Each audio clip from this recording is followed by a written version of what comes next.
Mr. John Kerry's first port of call is the Sokoto Caliphate.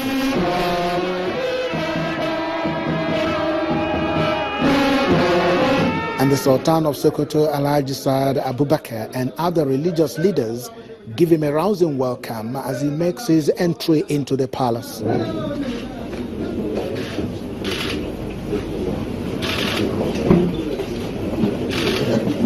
He lauds the efforts of the Sultan in promoting religious tolerance and national unity among Nigerians and sues against extremism. One of our tasks, one of our central tasks, and almost every single religious leader I just heard in the other room talked about this task, has to be to remove the vulnerabilities in our own position.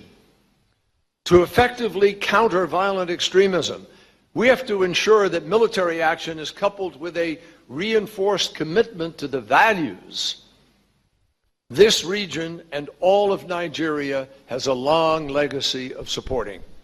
Values like integrity, good governance, education, compassion, security, and respect for human rights. Next, the visiting Secretary of State heads to the presidential villa in Abuja.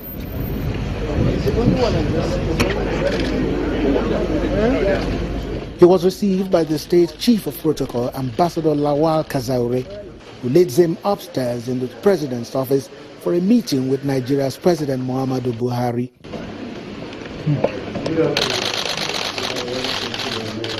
The president will not forget in a hurry the U.S. intervention during the 2015 general elections.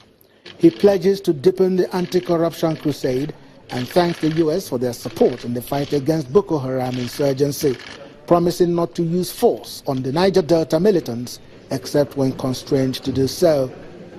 In his response, the U.S. Secretary of State commends the courage of President Buhari in fighting corruption and pledges to assist in tackling humanitarian challenges in the northeast with the support of UK, France, and other nations. He rounded off his talks with a meeting with some northern state governors.